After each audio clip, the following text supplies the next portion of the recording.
Hello. So, itong video na to is being created para i-explain yung answers na binigay ko dun sa supplemental problem. So, again, to recall, no, yung difference ng absorption costing or minsan tinatawag din na marginal costing or variable costing at saka nung absorption costing, no, difference is yung treatment nila ng fixed production cost. Kasi kay absorption costing, i-expense lang niya yung fixed cost ng mga units sold. Samantalang si variable costing, lahat ng fixed production cost, whether related sa sold or unsold, ay ine-expense niya. Kasi ang reason ni variable costing is yung daw kasing fixed expenses is more related to capacity na kumbaga committed na siya during the period, no? So, kailangan daw, dahil siya ay mas related sa capacity kaysa sa unit sold, dapat daw, i-expense na yon outright. Hindi na dapat dinedelay. So, let's have problem 1. So, ang requirement ng problem 1, let me recall, is, yan, sabi dito, wag na siguro nating sundin yung required kasi ang ginawa ko dito sa problem 1, ito yung solution ko is kinumputan ko na pareho ng income ng net income yung January and February using variable tsaka absorption costing, and then I made a reconciliation here at the bottom. Yan, ito yan. So explain natin isa-isa. So unahin muna natin tong income statement using variable costing.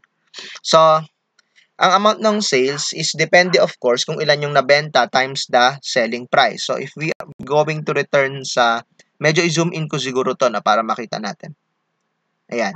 So kung babalikan natin itong problem, so ang nabenta sa January is 9,800 and then selling price na 135. So yun yung explanation bakit meron tayo ditong solution dito. Ayan. This one. Yan. So, 9,800 times 135. Ganun din naman yung sa February, no? Yung 11,200 na sales times, bali ang selling price is 140. So, 11,200 times 140. So, yan siya, no? I'm talking about this cell. So, ito yung solution niyan. Okay? So, meron naman siyang corresponding amount, 1,323,000 tsaka 1,568,000.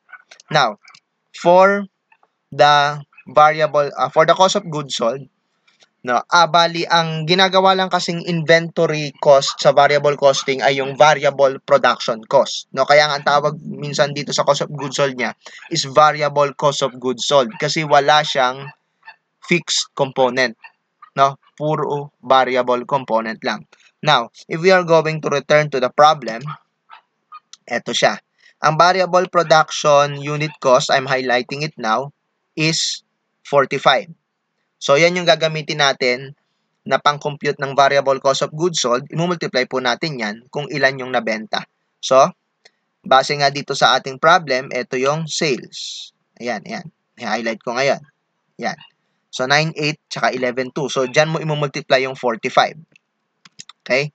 So, kaya nga meron tayo ditong solution dun sa yellow na cell, 9,800 times 45 at 11,200 times 45. Okay, so for January and February. So you deduct the sales or the variable cost from the sales, no? So that will be the contribution margin, no? Kasi wala namang given na variable expenses, no? Puro variable production cost lang ata if I'm not mistaken. Okay? Tama, no? Variable production cost lang yung given ito, no? So I assume yun na yung kanyang lahat ng variable cost, no? So, kaya nga dito, sales less variable cost, production cost is contribution margin na agad, no? Kasi wala siyang variable operating expenses na binigay. So, contribution margin, yan, 882 tsaka 1,064,000. And then, actual fixed cost, no? So, bakit ito yung ating dineduct? No? Wait lang, ha? Yun muna akong tubig. Yan.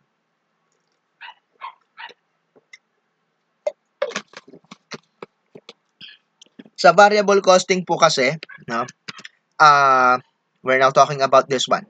Okay? Yan. So, sa variable costing po kasi, ang ine-expense niyang fixed production cost, lahat. Hindi yung in-apply niya sa production, i-expense niya lahat 'yon, no? Hindi na niya i-delay yung actual or yung production cost, no, yung fixed production cost ng ending inventory, no? Hindi na niya i-delay yung recognition as expense ng fixed production cost ng ending inventory. So lahat ng fixed cost ng na in-apply sa units produced, i-expense lahat 'yon, no? Plus magre-recognize pa siya ng variance. Okay? So ibig sabihin, ang ma-expense na actual fixed cost under variable costing ay yung lahat ng applied na fixed production cost plus yung variance. Kaya nga pinagsama ko na siya dito. Okay?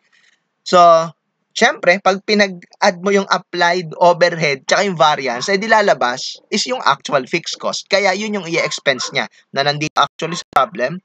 Here. Ito. This one. Yan. Yung naka-highlight ngayon. Okay? So, ang i-expense na fixed production cost under variable costing is the actual fixed cost na 350 tsaka 340. Again, ang reason natin, balikan natin yung ating solution, no? Ang i-expense kasi ni variable costing yung lahat ng applied, okay? Wala na siyang pakialam kung unsold or sold yung units, basta lahat ng applied fixed cost sa production, i-expense na yan, plus yung variance. Syempre, pag pinag-add mo nga yung applied tsaka yung variance, that would be the actual fixed cost. So, kaya ang expense dito, 350 tsaka 340. Okay? As given dun sa problem na actual fixed cost na 350 at 340 na naka-highlight ngayon sa screen mo.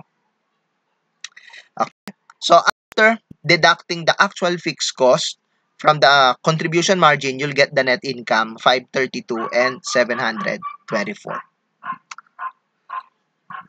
Now, let's proceed dito sa absorption costing. So, yung absorption costing, yun yung natutunan mo sa financial accounting, no? Na ang mangyayari dito, yung cost of goods sold is masasama lang sa cost of goods sold ay yung variable at fixed component ng mga sold units. So yung mga unsold units, no, especially the fixed cost, no, kasi yun yung focus natin dito, yung unsold fixed cost, no, fixed production cost nung unsold units will be delayed, no? Maiiwan siya sa ending inventory, hindi pa siya ma-expense, hindi pa siya mapapasama sa cost of goods sold, no? So dun nga magkaiba yung dalawa, yung variable at absorption costing. So, let's see kung ano yung explanation natin dito. Sales, ala tayong problema, kagaya din lang yung sa taas nung sa variable costing. Yung variable cost of goods sold, kagaya din lang nung sa taas, okay? Ang kaibahan nila, itong fixed cost of goods sold. So, ang i-expense lang, as I have said, ay yung applied fixed cost ng mga sold units. Balikan natin yung problem. Meron tayong standard fixed production cost per unit. I'm highlighting it now, 32. Yan, naka-highlight siya ngayon, 32. Yan ay i-multiply mo dun sa number of units sold. Kasi yun lang yung i-expense as part of cost of goods sold ni absorption costing. So, i-multiply mo yung 32 dito sa sales volume, no? Kasi again, yan lang yung i-expense ni absorption costing. Kaya meron tayong 32 times 9,800 tsaka 32 times 11,200 as shown here. Ito, highlight ko ngayon ng yellow. Ayan. 32 times 9,800 and 32 times 11,200. Yun lang po yung i-expense na fixed production cost ni absorption costing, yung related lang sa sold units. So, we have 313,600 and 358,400. Now, of course, deducting, no, yung variable and fixed cost of goods sold from the sales, you'll have the net income. Ito. So, madali naman yan. Dideduct mo lang yan. And then, i-adjust mo pa yan for the variance, no?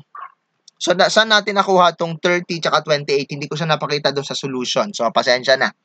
So, pakita ko na lang dito sa video. So, ang variance, as we know, is the actual versus the applied. Balikan natin yung problem. So, focus tayo doon sa month of January. The actual fixed cost is 350,000 for January. Now, the question is, how much is the applied fixed cost?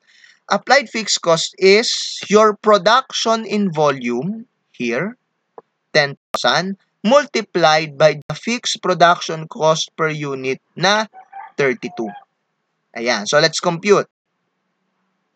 10,000 times 32, no? 10,000 produced units times the fixed production cost per unit, 32.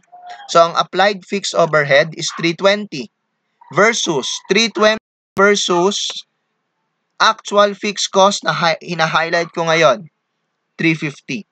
So, actual 350, applied 320, unfavorable na variance 30. I-deduct mo ngayon yung unfavorable variance dito sa net income for adjustment. Ayan, i-deduct mo yan. 568,400 less 30. Kaya ang net income after variance adjustment for the month of January is 538,400.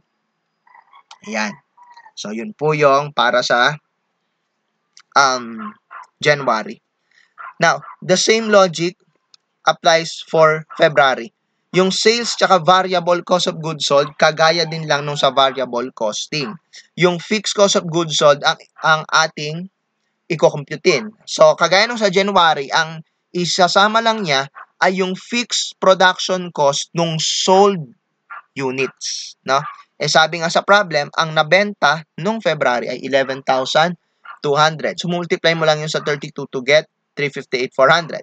Now, from 1,568, i-deduct mo yung 504 tsaka 358,400 to get the net income before variance adjustment na 705,600. Okay?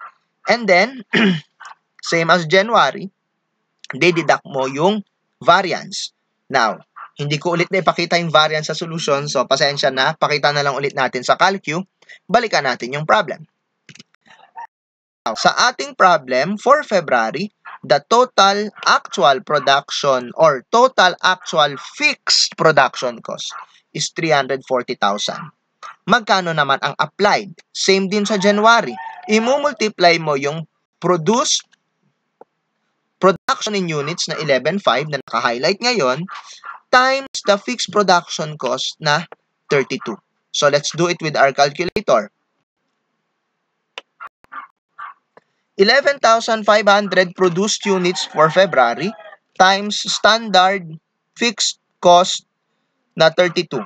Applied production overhead or applied fixed production overhead is 368,000. Yan yung applied, 368. Ha? Versus actual na 340 here.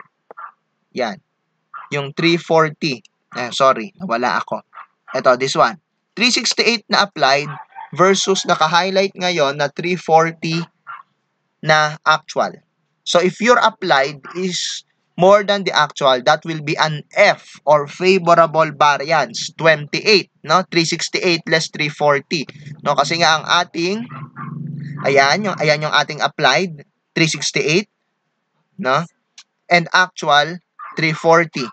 So, may variance na F 28. Pag F or favorable yung variance, idadagdag mo siya dun sa net income. So, 705,600 plus 28, the net income after adjustment for the month of February is 733,600. Now, let's proceed dun sa baba. Kinuha ko yung difference between the net income ng January at February using absorption at variable costing. So, nakita mo nga dyan, 6,4 tsaka 9,6. So, paano siya makukompute using dun sa concept na sinasabi natin kanina na ang kaibahan ng net income ng absorption at net income ng variable ay nakasalalay dun sa fixed production cost ng mga sold at unsold units. Okay, dun siya madederive. Okay, ito yung aking reconciliation for the month of January. Ang standard fixed overhead per unit ay 32. Tapos, wala naman tayong beginning inventory ng January. Parang sinabi yun sa problem, no? Na walang beginning inventory ng January. Okay. So, meron lang tayo ending inventory ng January. Kasi sabi sa problem, let's read siya. Ayan. Okay. Ang pinroduce mo, 10,000. Ayan, hinighlight ko. Nabenta mo lang 9,800. O di sa makatwid, meron kang 200 units sa ending inventory. Yung fixed cost ng ending inventory na yon ang kaibahan ng net income ni absorption at ni variable as shown here. So, yung 32, minultiply ko sa 200. Ayan, naka-highlight ngayon. No, yun yung 200 units na naiwan sa ending. So, ibig sabihin, yung fixed cost ng ending inventory for the month of January is 6,400. Ito. Which is equal dun sa 6,400 na difference dito sa taas. Ayan. Okay? So, yun yung kaibahan nila. And, okay, explain ko lang. Kasi tinatanong to sa problem minsan. Kailan natin malalaman kung sino yung mas mataas ang net income between the two? No? Let's take for example tong month ng January. Okay? Itong 6,400 na sinasabi natin, yan, i-highlight ko ulit. Yan. Ide-delay yan ni absorption costing as expense. Iiwan niya yan sa ending inventory. Samantalang si variable costing, i-expense niya yan. So, ibig sabihin, mas mataas ng 6,400 yung expense, no, under variable costing. So, ibig sabihin, mas mababa ang net income sa variable costing ng 6,400. As you can see here. Ito. Highlight ko siya ng ibang kulay. I'm gonna use green siguro. Yan. Look at these two amounts. Mas mababa ang net income ni variable costing, 532,000. Again, ang reason natin is si variable costing kasi in-expense niyang lahat yung applied fixed cost kasama tong 6,400. No? Samantaling sa absorption costing, ang in-expense niya lang ay yung fixed cost ng mga sold units.